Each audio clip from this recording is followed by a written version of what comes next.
வானொலியில் நீங்கள் கேட்டு ரசித்த தென்கட்சி கோ. சுவாமிநாதன் ஐயா அவர்களின் கதைகள். வாழ்க்கையில வெற்றி பெற என்ன வழி? இது ஒரு முக்கியமான கேள்வி. இதுக்கு எல்லாரும் பொதுவா சொல்ற ஒரு பதில், உழைச்சா வெற்றி பெறலாம் அப்படிங்கிறது தான்.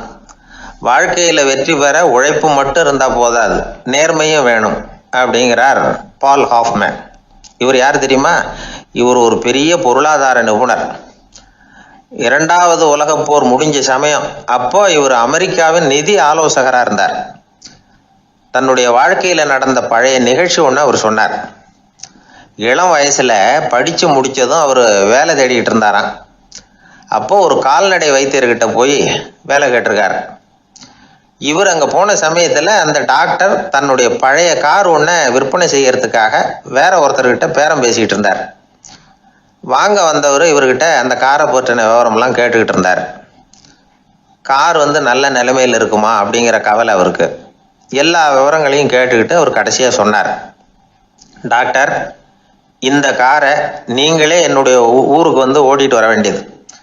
கார் எந்த ரிப்பேரும் ஆகாமல் என்னுடைய ஊருக்கு சேர்ந்துட்டுதுன்னா அங்கேயே நான் பணம் கொடுத்து இந்த காரை வாங்கிக்கிறேன் அப்படின்னார். நம்ம கார் அவ்வளோ தூரத்துக்கு வழியில் எந்த கோளாறும் இல்லாமல் போய் சேருமா அப்படிங்கிற சந்தேகம் டாக்டருக்கு. அவர் என்ன செஞ்சார் தெரியுமா?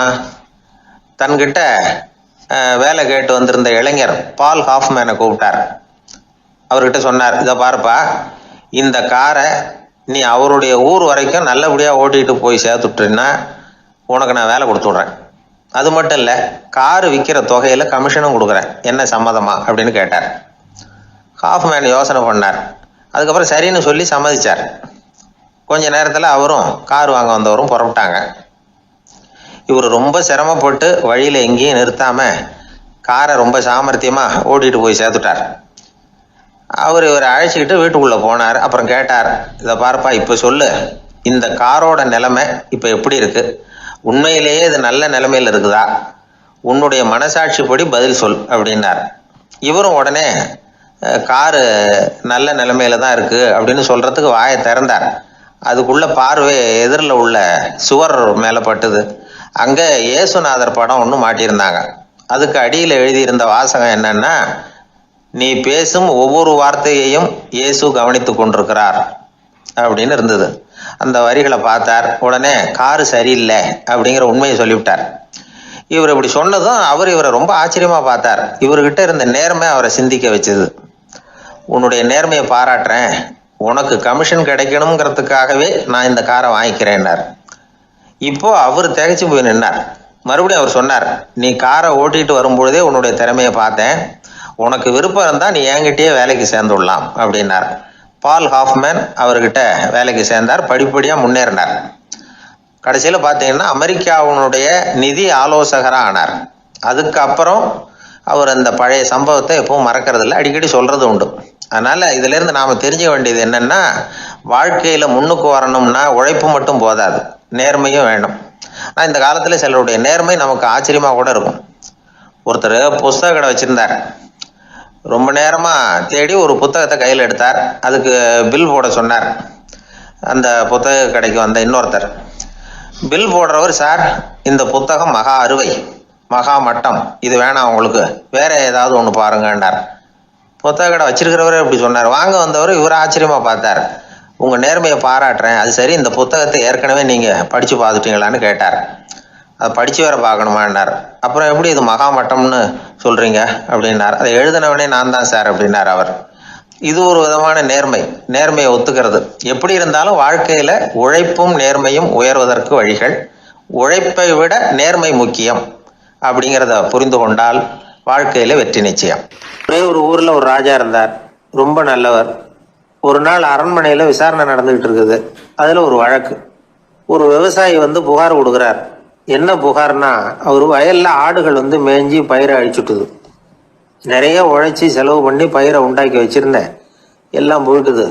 இனிமேல் நான் என்ன செய்யறது? நீங்கள் தான் சரியான தீர்ப்பு வழங்கணும் அப்படின்னார் அந்த விவசாயி. அந்த ஆடுகளுக்கு சொந்தக்காரர் யாருன்னு கண்டுபிடிச்சி அரண்மனைக்கு அழைச்சிட்டு வாங்கன்னு உத்தரவு போட்டார் ராஜா. சேவகர்கள் போனாங்க, ஆளை கண்டுபிடிச்சாங்க, கூப்பிட்டுக்கிட்டு அரண்மனைக்கு வந்துட்டாங்க. ராஜா விசாரணை பண்ணார். அப்புறம் விசாரித்து முடிச்சுவிட்டு தீர்ப்பு வழங்கினார். இந்த விவசாயி அடைந்திருக்கிற இழப்புக்கு ஈடாக உன்னுடைய ஆடுகளை அவங்ககிட்ட கொடுத்துட வேண்டியது அப்படின்னு சொல்லிவிட்டார். உன்கிட்ட இருக்கிற ஆடு பூரா அவன்கிட்ட கொடுத்துரு, அந்த ஆட்டுனால ஏற்பட்ட இழப்பு சரியா போகட்டும் அப்படின்னு தீர்ப்பு வழங்கிட்டார். அந்த மன்னருடைய மகன் இதை பார்த்துக்கிட்டே உட்காந்துருந்தான். இந்த தீர்ப்பை இன்னும் கூட சிறப்பாக வழங்கலாமே அப்படின்னு நினைச்சான். அப்பா கிட்ட சொன்னான். உடனே அந்த அரசர், சரி நீயே இதுக்கு சரியான தீர்ப்பு சொல்லு அப்படின்னார். அந்த இளவரசன் தீர்ப்பு சொல்றான்.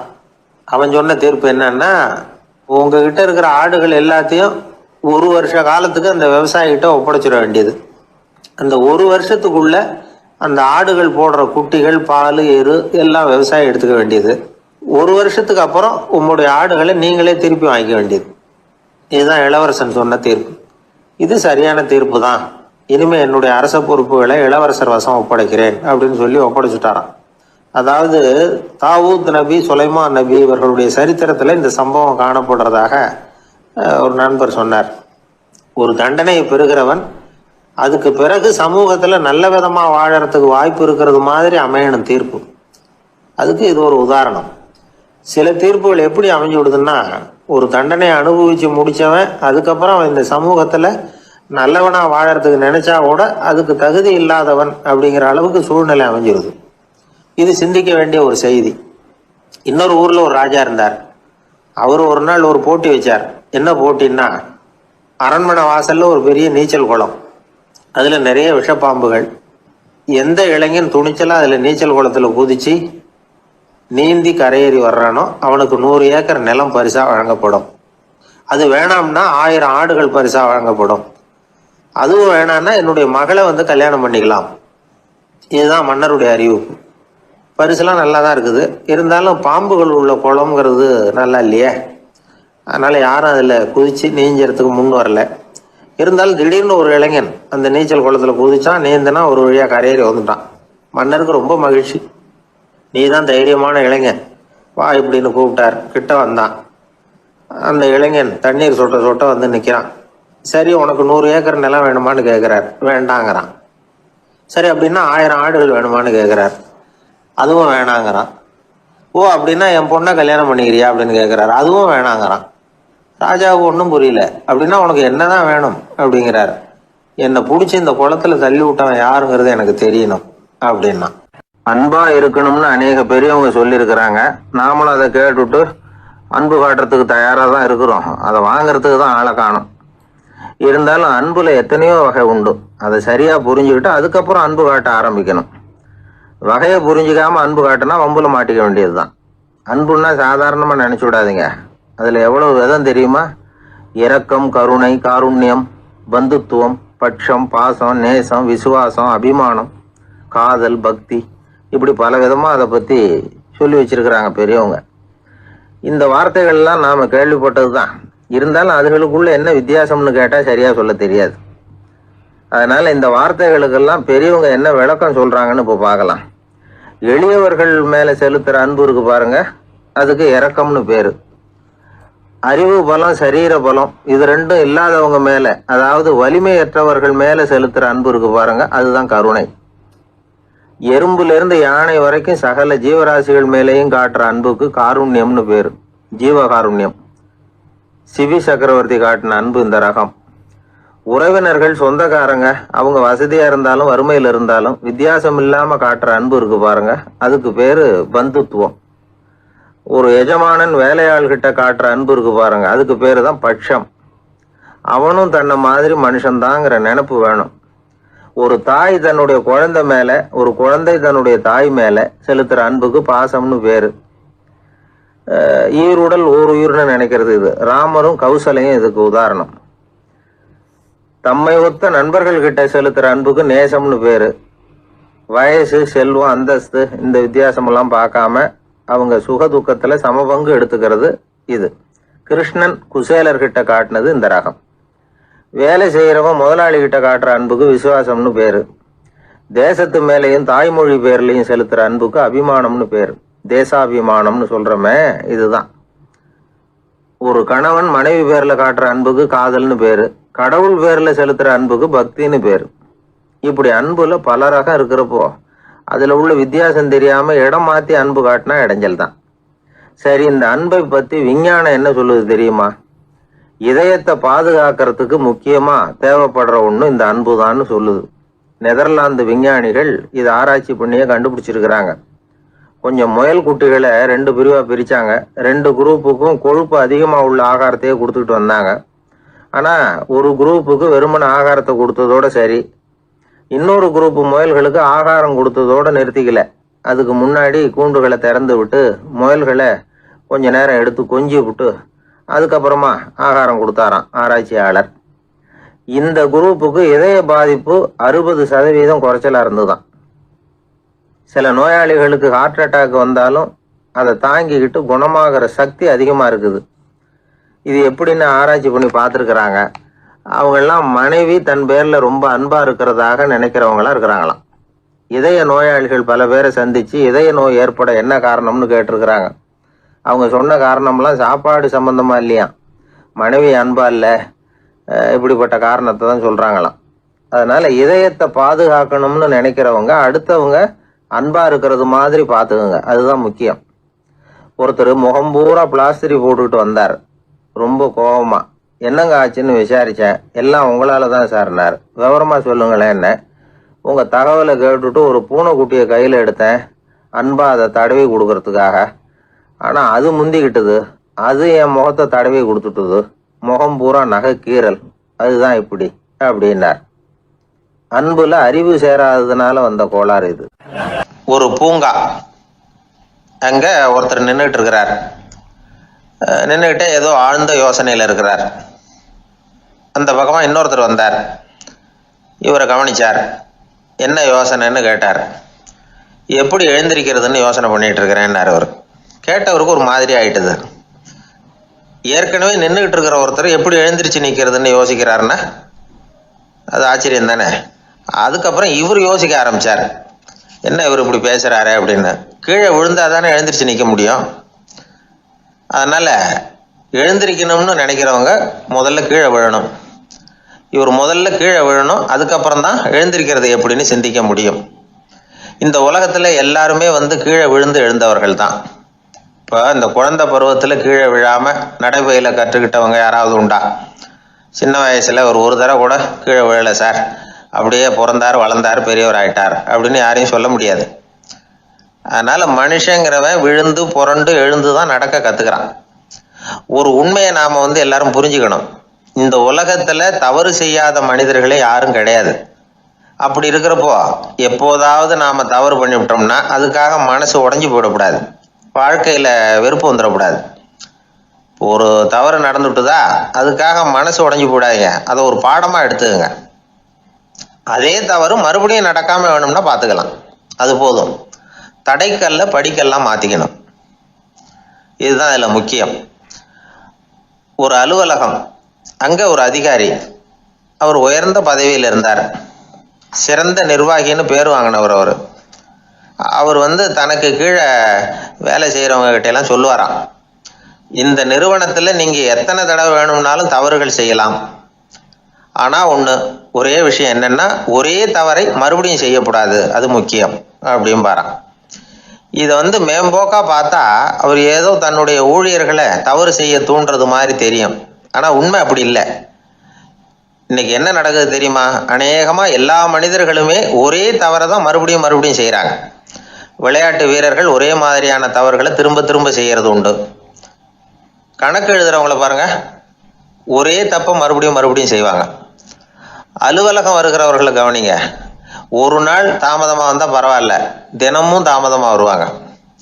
இது மாதிரி செய்த தவறையே திரும்ப திரும்ப செய்யறதுக்கு என்ன காரணம் அப்படின்னா சோம்பல், ஞாபக மறதி, கவனக்குறைவு, தன்னுடைய திறமை பேர்ல அளவுக்கு மீறிய நம்பிக்கை, இப்படி இதில் ஏதாவது ஒரு காரணமா இருக்கலாம் அப்படிங்கிறாங்க இது பற்றி ஆய்வு செய்கிற வல்லுநர்கள். ஒரு தடவை செஞ்ச தவிர மறுபடியும் செய்யறது இல்லைன்னு முடிவு செஞ்சுக்கிட்டு அதை செயல்படுத்த கத்துக்கணும், அது போதும், வாழ்க்கை வெற்றிகரமா அமையும் அப்படிங்கிறாங்க அந்த அனுபவசாலிகள். அதனால வெற்றிகரமா வாழ்க்கையில நடைபோட விரும்பும் இளைஞர்கள் தவிர்க்க வேண்டியது என்னன்னா, முதல்ல சோம்பலை தவிருங்கள், சுறுசுறுப்பாக இயங்குங்கள் அப்படிங்கிறது அவங்க அறிவுரை. 2வது ஞாபக மறதி, எந்த செயல்லையும் ஈடுபாடு வேணும், அக்கறை வேணும்.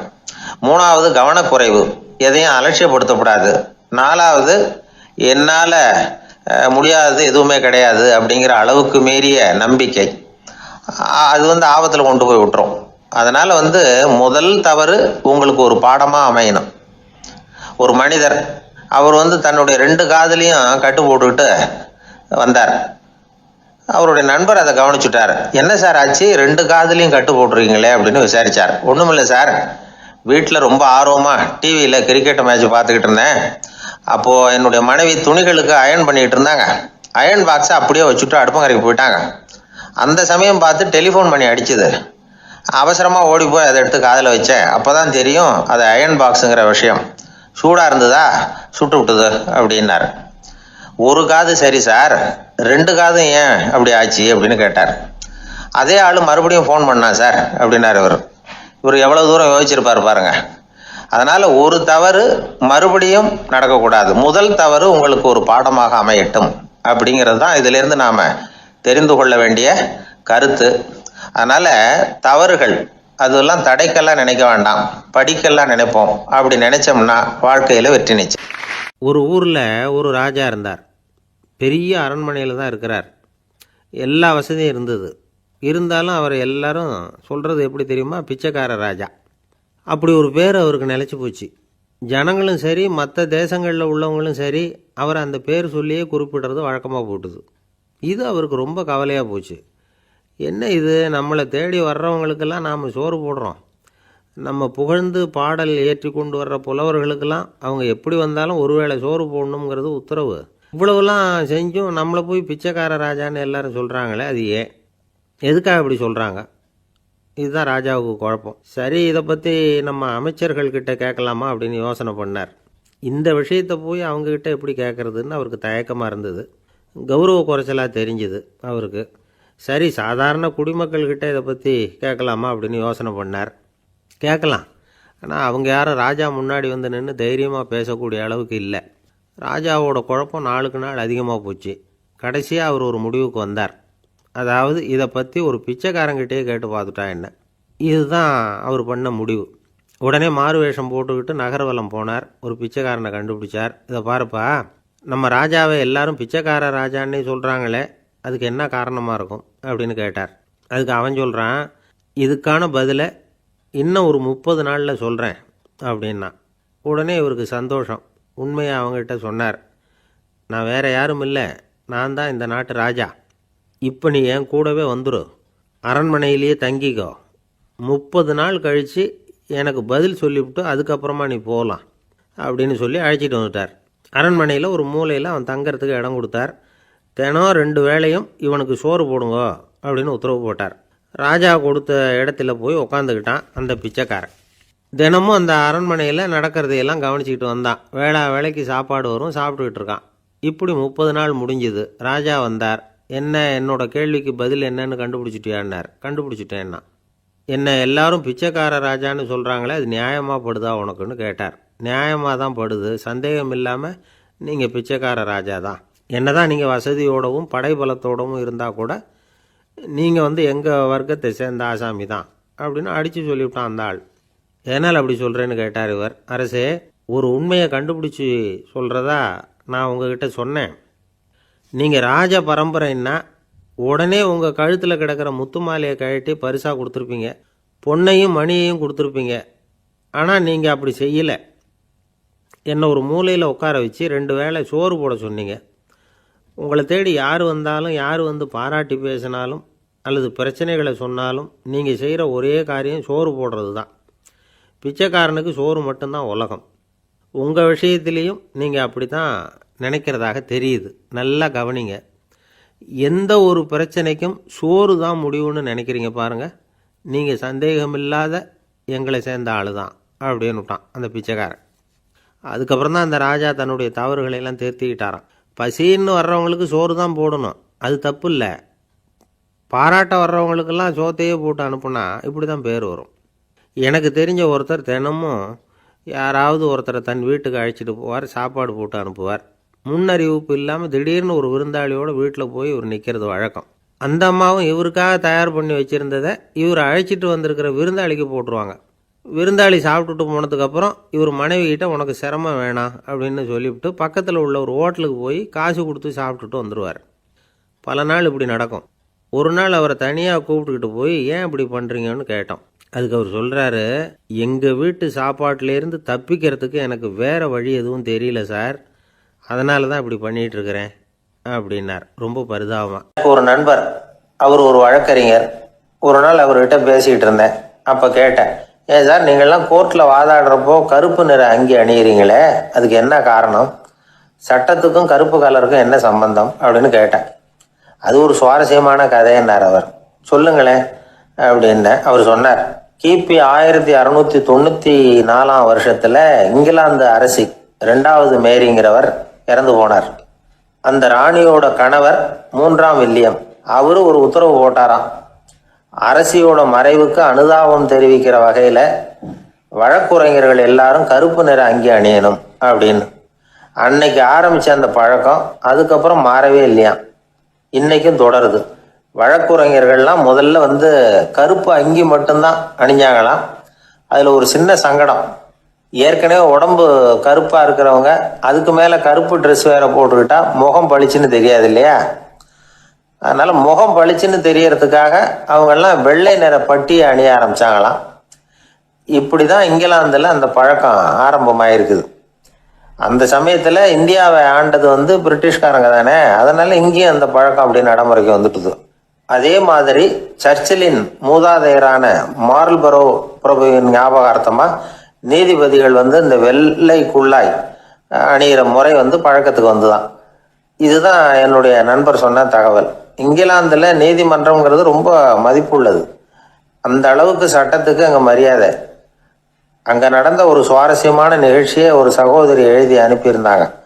அவங்க அப்பா நீதித்துறையை சேர்ந்தவரா, அவர் சொன்னதான் இது. அவங்க எழுதி அனுப்பியிருந்த விஷயம் என்னென்னா, அங்கே ஒரு கேஸில் ஒரு முக்கியமான தீர்ப்பு வழங்க வேண்டியிருக்குது. ஜட்ஜு, பாரட்லா படித்த பெரிய பெரிய வக்கீல்கள், ஜூரி எல்லாருமா கூடி அந்த கேஸை பற்றி விவாதிக்கணும். சுமாராக 40 பேர். இதுக்காக கோர்ட்டு ஹாலில் விசேஷ சேம்பரில் நுழையிறதுக்கு முன்னாடி அவங்கெல்லாம் தங்களுடைய கோட்டு தொப்பி எல்லாத்தையும் கழட்டி அங்கே நின்றுக்கிட்டு இருந்த ஒரு அட்டெண்டர்கிட்ட கொடுத்துட்டு உள்ளே போனாங்க. அந்த ஆள் படிக்காதவர். அவர் ஒவ்வொருத்தர் கொடுக்குறதையும் வாங்கி அங்கே அப்படியே ஒரு இடத்துல அடுக்கி வைக்கிறார். அப்படியே வாங்கி உள்ளே வச்சுக்கிட்டு இருக்கிறார் ஒவ்வொரு இடத்துல. அது அவரோட வேலை. உள்ளே போன ஜட்ஜி, வக்கீல், ஜூரி எல்லாரும் ரொம்ப நேரமாக அந்த கேஸை பற்றி விவாதிக்கிறாங்க. ஒரு நாள் பூரா ஆயிட்டுது. அவ்வளவு தீவிரமாக அக்கு வேறு ஆணி வேறைய பிச்சு உதறி இருக்கிறாங்க. ஒரு வழியாக 13 மணி நேரம் கழித்து வெளியில் வந்திருக்கிறாங்க. ஒவ்வொருத்தராக வர வர அந்த அட்டெண்டரும் அவங்கவுங்க கோட்டு தொப்பியை அவங்கக்கிட்ட எடுத்து ரொம்ப மரியாதையாக திருப்பி கொடுத்துக்கிட்டு இருக்கிறார். கடைசியாக ஜட்ஜ்மெண்ட்லாம் எழுதி முடிச்சுட்டு ரொம்ப திருப்தியோடவும் களைப்போடவும் வெளியில் வந்துகிட்டு இருக்கிறாராம். இந்த ஆள் அவருடைய மேல் கோட்டையும் தொப்பியையும் எடுத்து அவர்கிட்ட ரொம்ப மரியாதையோடு நீட்டினாராம்.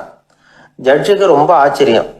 இந்த ஆள் எப்படி இவ்வளவு பேரோட கோட்டு தொப்பி எல்லாத்தையும் ஞாபகம் பேசாமல் திருப்பி கொடுக்குறார் அப்படிங்கிறது அவருக்கு ஆச்சரியம். அதனால் அவர் அந்த ஆளை பார்த்து கேட்டாராம், ஏப்பா இந்த கோட்டை கொடுக்குறியே, இது என்னோடது தானா? என்னோடது தான் உனக்கு எப்படி தெரியும் அப்படின்னாராம். இதுக்கு அந்த பியூனு ரொம்ப பதவிசா பதில் சொன்னாராம், ஐயா இந்த கோட்டு ஹேட்டை உங்ககிட்ட வாங்கி மாட்டினேன், இப்போ திரும்ப உங்ககிட்ட தரணும், தந்துட்டேன், இதுதான் என்னோட வேலை. மற்றபடி இது உங்களோடதா இல்லையா அப்படிங்கிறதெல்லாம் எனக்கு தெரியாதுங்க அப்படின்னாராம். ஒருத்தர் முகத்தை தொங்க போட்டுக்கிட்டு ஒரு மாதிரியாக வந்தார். என்ன விஷயம்னு விசாரித்தேன். என்னுடைய நண்பன் ஒருத்தங்கிட்ட கருத்து வேறுபாடு, இனிமேல் நமக்குள்ளே எந்த சம்மந்தமும் வேணாம்னு நட்பை முறிச்சிட்டு வந்துட்டேன்னா. நண்பர்கள்னு இருந்தால் கருத்து வேறுபாடு வரத்தான் செய்யும்னு. கருத்து வேறுபாடு வராமல் இருக்கிறதுக்கு ஏதாவது வழி உண்டா அப்படின்னு கேட்டாங்க. அதை பற்றி நிபுணர்கள் சில யோசனைகளை சொல்லியிருக்கிறாங்கன்னு. முதல் விஷயம் என்னென்னா, உங்கள் நண்பனுக்கு ஒரு செய்தி சொல்லணும்னா அதை நீங்களே நேரடியாக சொல்லுங்கள், அல்லது உங்கள் கைப்பட கடிதம் எழுதுங்க. அதாவது நேரடி தொடர்பு முக்கியம். அதை விட்டுட்டு இன்னொருத்தர் மூலமாக நண்பர்களுக்கு செய்தி அனுப்புனா நீங்கள் சொல்கிற செய்தி அப்படியே போய் சேராது, அது சேதமாயிடும். கூட்டி குறைச்சி சொல்லிவிடுவாங்க, அது குழப்பத்தில் கொண்டாந்து விட்டுரும். இது ஒரு யோசனை. ரெண்டாவது யோசனை என்னென்னா, நீங்கள் ஒரு நல்ல காரியத்தை செய்யும் பொழுது உங்கள் நண்பரையும் சேர்த்துக்குங்க, அவருக்கும் அதில் ஒரு ஈடுபாட்டை உருவாக்குங்க. மூணாவது யோசனை, நம்ம பக்கத்தில் இருக்கிற நண்பர் மகிழ்ச்சி அடைகிற மாதிரி ஏதாவது செய்யணும். சின்ன சின்ன செயல்களாக இருந்தாலும் பரவாயில்ல, அவர் நமக்கு எதுவும் செய்யலையே, நாம் எதுக்கு செய்யணும் அப்படின்னு நினச்சிக்கிட்டு இருக்கக்கூடாது. நாலாவது யோசனை என்னென்னா, உங்களுக்கு ஒரு பிரச்சனையா அல்லது உங்கள் நண்பருக்கு ஒரு பிரச்சனையா, எதுவாக இருந்தாலும் 2 பேரும் சேர்ந்து உட்காந்து ஆலோசனை பண்ணுங்கள். நம்ம யோசனையும் கேட்கப்படுதே அப்படிங்கிற நினைப்பே அவருக்கு ஒரு மன நிறைவை உண்டாக்குமா. 5வது யோசனை, உங்கள் நண்பர் ஏதோ ஒரு காரியத்தை செய்கிறார், நீங்கள் உடனே அவசரப்பட்டு நீ செய்கிறது தப்புன்னு தீர்ப்பு சொல்லக்கூடாது. அவர் அதை செய்யறதுக்கான நியாயங்கள் எவ்வளோ இருக்கும், அதை புரிஞ்சுக்கிறதுக்கு முயற்சி பண்ணணும். 6வது யோசனை, உங்கள் நண்பர் என்ன சொன்னாலும் அதை பொறுமையாக கேளுங்க. அவர் சொல்கிறத புரிஞ்சுக்கணும், அவர் சொல்ல விரும்புகிறத புரிஞ்சுக்கணும், அவர் சொல்ல முடியாமல் தவிக்கிறதையும் புரிஞ்சுக்கணும். இப்படி 3 விதமாகவும் அவரை புரிஞ்சுக்கிட்டு அதுக்கு தகுந்த மாதிரி செயல்படணும். 7வது யோசனை என்னென்னா, உங்கள் நண்பர் உங்ககிட்ட ஏதோ ஒரு கருத்தை சொல்கிறார், அது உங்களுக்கு பிடிக்கல, அதுக்காக உடனே நீ சொல்கிறது சரியில்லை, நான் ஒத்துக்க மாட்டேன் அப்படின்லாம் மறுத்துக்கிட்டு இருக்கக்கூடாது. அவர் சொல்கிறத கேட்கணும், பொறுமையாக சிந்திக்கணும், அதுக்கப்புறம் பதில் சொல்லணும். இப்படிலாம் நடந்துக்கிட்டால் நண்பர்களுக்குள்ள கருத்து வேறுபாடு வர்றதுக்கு வாய்ப்பே இருக்காது அப்படின்னு வல்லுநர்கள் தொகுத்து சொல்லியிருக்கிறாங்க இந்த யோசனைகளை. எனக்கு தெரிஞ்ச சில நண்பர்கள் உண்டு, அவங்களுக்குள்ளேயும் கருத்து வேறுபாடுகள் வராமல் இருக்கிறதுக்கு சில நுட்பங்களை கையாளுறது உண்டு. ஒருத்தர் சொன்னார், அந்த டாக்டர் சின்ன வயசுலேருந்து என் கூட பழகினவர், நாங்கள் 2 பேரும் இணை பிரியாத நண்பர்கள், இருந்தாலும் எனக்கு உடம்பு சரியில்லைன்னா நான் அவர்கிட்ட வைத்தியம் பார்த்துக்க மாட்டேன் அப்படின்னார் ஒருத்தர். ஏன் அப்படின்னு கேட்டேன். எங்கள் நட்பு கெட்டுப்போடக்கூடாது இல்லையா, அதனால தான் அப்படின்னாரு இவர். ஒருத்தர் அவசரமாக போய்கிட்டு இருந்தார். எங்கே போய்கிட்டு இருக்கீங்க அப்படின்னு கேட்டார் ஒரு பெரியவர். கடைக்கு போகிறேன் சார், சாமான் வாங்கிறதுக்கு அப்படின்னார். அங்கே போகிறதுக்கு முன்னாடி தெரிஞ்சிக்க வேண்டியதெல்லாம் தெரிஞ்சுக்கிட்டீங்களா அப்படின்னு கேட்டார் பெரியவர். கடைக்கு போய் காசை கொடுத்து ஒரு பொருளை வாங்கிட்டு வரப்போகிறோம், இதில் தெரிஞ்சிக்க வேண்டியது என்ன இருக்குது அப்படின்னார் அலட்சியமாக. இப்போ அந்த பெரியவர் பேச ஆரம்பித்தார். இந்த உலகத்தில் எந்த ஒரு செயலில் இறங்குறப்போவும் நாம் நல்லா ஆலோசனை பண்ண வேண்டிய விஷயம் 5 அப்படின்னார்.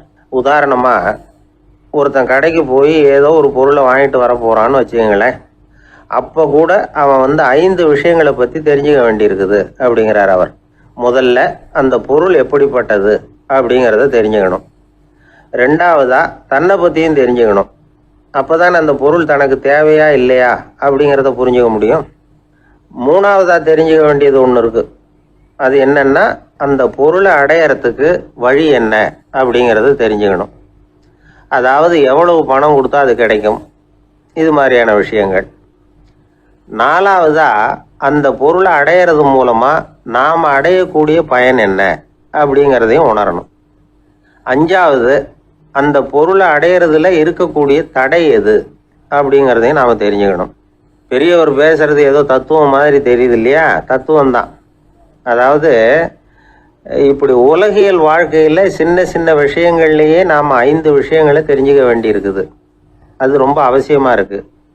பேரின்ப நிலைன்னு சொல்கிறாங்கல்ல, அது மாதிரி பெரிய சமாச்சாரங்கள்லேயும் இந்த 5 விஷயங்களை நாம் தெரிஞ்சுக்க வேண்டியிருக்குது. அதுக்கு பேர் என்னன்னா அர்த்த பஞ்சகம்.